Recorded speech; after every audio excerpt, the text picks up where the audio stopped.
Bonjour à tous. Ça faisait un petit bout que je n'avais pas fait de vidéo. J'étais pas mal occupé ces derniers temps. Entre autres, je vais déménager. Je suis encore coincé avec la maison que j'ai pas réussi à vendre. Puis bon, c'est une vidéo que ce qu'on voit présentement, c'est la traversée de Sorel. Je trouvais vraiment le paysage beau, donc j'ai décidé de mettre ça comme arrière-plan aujourd'hui. Puis je vais avouer que le magnétophone me donne un meilleur résultat pour la voix que quand j'enregistre avec le téléphone. Donc ça va probablement donner des meilleurs résultats. Fait que ça, c'est ce qu'on voit, c'est le traversier qui relie Sorel puis Berthierville, je crois. J'ai vraiment filmé tout le trajet. Fait que, en gros, ben, je restais la dernière fois, je restais dans une maison de chambre à Saint-Jean. Puis là, ben, j'ai quelqu'un de ma famille qui a eu besoin d'aide, qui a besoin d'un proche aidant. Donc, je suis déménagé chez cette personne-là. Et que je nommerai pas. Il y a des gens qui n'aiment pas tellement qu'on parle d'eux sur Internet, donc je nommerai pas le lien de parenté avec cette personne-là. Mais je suis déménagé avec pour l'aider, donc ça fait que je paie beaucoup moins cher pour me loger. En tout cas, déjà qu'une chambre, c'était pas cher, mais je paie moins cher qu'une chambre pour me loger. Puis, je vais essayer de trouver un travail à temps partiel dans ce secteur-là. C'est ça, c'est un petit peu comme ce qui se passe là, dans ma vie. Là. Comme dit, j'ai tout déménagé avec ma voiture. Donc, ça veut dire comment j'ai débarrassé beaucoup de choses. Je suis en train de vendre présentement toutes les choses qui ont un lien avec la vie nomade, comme les panneaux solaires. J'ai vendu la génératrice. J'ai vendu aussi les bidons d'essence. Je suis en train de vendre la vaisselle portable de camping.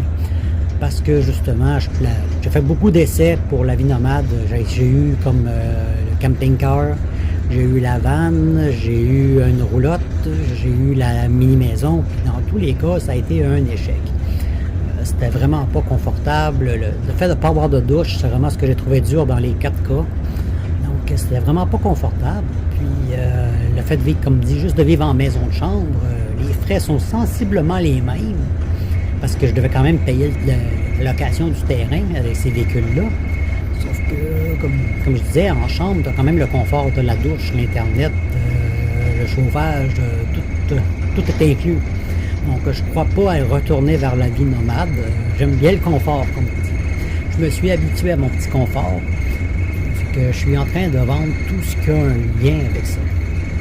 Je garde seulement les choses qui peuvent m'être utiles dans mon quotidien. Comme mes outils, je les ai quand même gardés parce qu'à l'occasion, je fais des réparations sur ma voiture.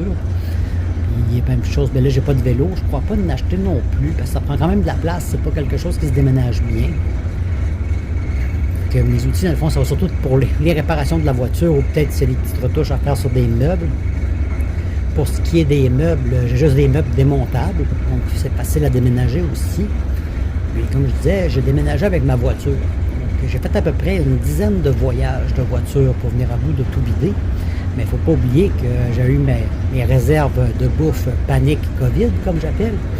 Il y avait au moins 2 voyages de voiture qui étaient de la nourriture. La prochaine fois, normalement, il ne devrait pas en avoir autant. Un jour, je vais finir par réussir à toute la manger. En tout cas, je l'espère, parce qu'il y en a vraiment beaucoup. C'est un petit peu comme l'avancement. Je déménageais, comme je dis, chez un membre de ma famille. Puis je l'aide dans ses tâches au quotidien. Puis là, ben, c'est ça. Je cherchais un autre emploi, mais pour l'instant, je suis sur l'assurance chômage. Puis j'essaie toujours de vendre la mini-maison. C'est pas quelque chose qui est facile à vendre. Ça fait un bout, puis il n'y a pas beaucoup de demandes. Ceux qui sont intéressés souvent n'ont pas d'argent, ne passent pas à la banque. Puis ce qui arrive, c'est que ça passe pas pour un prêt hypothécaire. Parce que c'est pas une maison, puis ça passe pas pour un prêt véhicule, parce que c'est pas un véhicule non plus, c'est vraiment artisanal. Donc, quelqu'un qui veut emprunter doit passer par un prêt personnel. Ça, c'est beaucoup plus difficile à avoir à la banque, parce que c'est pas vraiment considéré comme un objet saisissable. Tu sais, une maison, la banque peut la saisir et la revendre, tandis que ça, c'est moins évident, parce que c'est moins reconnu. Puis il y a encore la difficulté qu'il y a encore très peu de villes qui acceptent les mini-maisons. Donc il y a des gens qui seraient intéressés, mais qui ne trouvent pas de place où l'installer. C'est pas nécessairement tout le monde qui ont affaire dans la ville où ce qu'elle est présentement, parce que c'est quand même un coin campagne. Il y a des gens qui travaillent et puis ils doivent rapprocher la maison de leur lieu de travail. Donc c'est pas tout le monde qui sont intéressés à rester dans ce secteur-là. Fait que ça, c'est ce qui fait que c'est difficile à vendre, si on peut dire. Donc, j'essaie toujours. Sinon, je vais devoir la déplacer avant l'hiver parce que pour le déneigement, eux, j'avais eu des problèmes, comme je disais, avec la ville qui enterre la place. Ils poussent dans le fond, toute la neige de la ville, les 10 roues de neige déchargent là. Donc, je devais constamment les surveiller pour éviter de me faire enterrer. Donc, c'est sûr qu'il va falloir que je la déplace, mais là, c'est assez coûteux pour la bouger. Puis les pneus ont séché. J'ai réussi à me rendre la dernière fois de justesse, mais on a vu que les pneus étaient vraiment, vraiment endommagés. Donc, il va falloir changer les pneus pour la déplacer, faire défaire la jupe que j'ai fait poser. Puis ça aussi, c'est pas évident, il faut que je fasse venir quelqu'un parce que c'est un petit peu trop compliqué pour moi. Donc, ça va être beaucoup de frais pour la déplacer. J'aurais espéré la vendre sur place pour vraiment sauver de l'argent puis me sauver beaucoup de problèmes. Mais c'est sûr qu'il va falloir qu'elle soit déplacée avant l'hiver parce que je peux pas passer mes journées à surveiller encore le déneigement, là. Ça, c'était vraiment laborieux là-bas. Il va falloir que j'envisage de la bouger de là si j'arrive pas à la vendre d'ici cet automne. Ça, comme ce que je pensais que serait un rêve d'être enfin libre, c'est devenu un vrai boulet.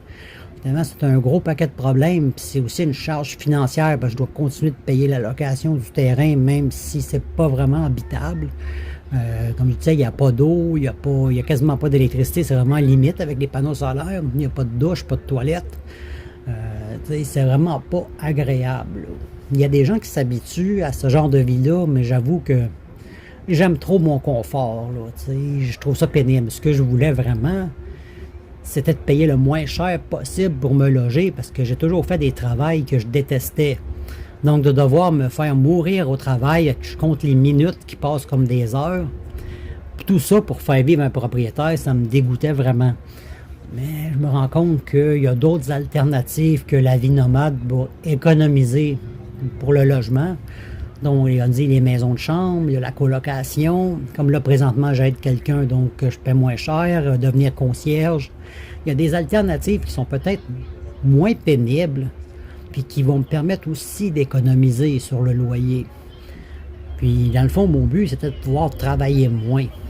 Puis, je me suis rendu compte que la mini-maison, c'était une grosse charge de travail. Ce que j'épargnais en travail, en temps de travail, je le mettais là-bas en entretien et en maintenance. Ce qui n'est pas vraiment agréable non plus. Fait que c'est un peu mes dernières nouvelles. Au final, je suis encore coincé avec la mini-maison. Je suis déménagé, là, je suis à peu près à 4 heures de route d'où j'étais. Donc, ça me fait assez loin pour aller là-bas. Puis, je me suis arrangé avec une de mes amies pour les visites. Parce que les gens, souvent, ils viennent visiter, mais ils ne sont pas sérieux. C'est des gens, c'est des curieux qui veulent voir qu'est-ce que ça a l'air une mini-maison. En fait, ils sont vraiment pas sérieux. Ils viennent zioter, puis ils ne reviennent plus jamais. Je me suis arrangé avec une amie qui était proche de là, parce que je ne ferais pas 4 heures de route à chaque fois pour des curieux. Puis, j'espère toujours que ça va finir par se vendre. Puis là où je suis, ben, disons que j'aime la place, c'est plutôt tranquille. Tu sais, c'est un quartier comme, pas résidentiel, mais un quartier commercial. Il y a quelques usines avec des entrepôts de camions, donc les voisins, ils sont pas trop dérangeants. J'ai 2 voisins, plus des usines. Donc, c'est plutôt tranquille. Puis, je m'entends plutôt bien avec la personne avec qui je suis. Il y avait 4 oiseaux, j'avoue qu'ils sont plutôt drôles. Il y en a un qui parle beaucoup. Puis, quand c'est l'heure de manger, il dit « c'est bon, hein? » Disons que je vais essayer éventuellement de le filmer et de le passer sur ma chaîne. Il me fait vraiment rire, cet oiseau-là. Puis, il y a un petit chien qui est un petit peu exécrable. Je l'appelle la machine à faire caca parce qu'il passe son temps à demander la porte. Puis, il en fait autant en dedans qu'en dehors, finalement. Fait que le petit chien est détestable. Puis, les 4 oiseaux. J'ai réussi à relocaliser les plantes. Évidemment, j'ai eu une rechute de collection de plantes. Mais là, au moins, j'ai la place pour les mettre. Il y en a quelques-unes qui vont prendre des vacances d'été à l'extérieur. Ça va leur permettre de pousser un petit peu plus.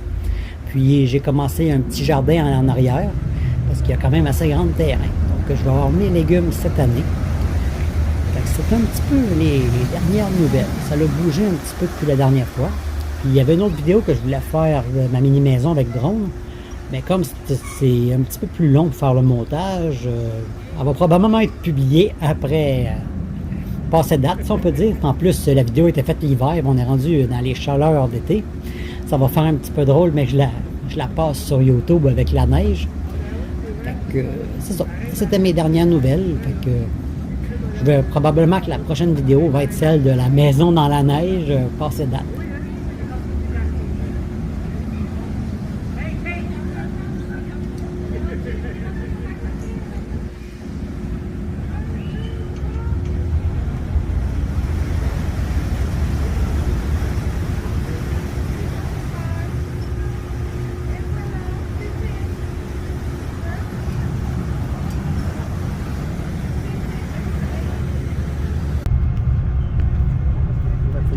quand il descend.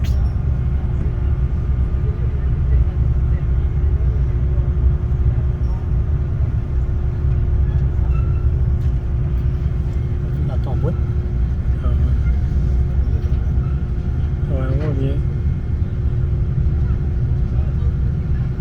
Ça va faire un bout de souvenir. Ouais, comment le quai de Sorel.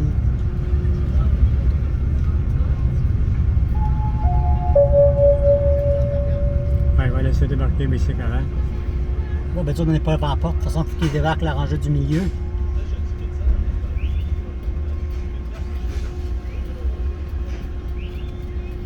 La gang de Bessic qui s'en viennent.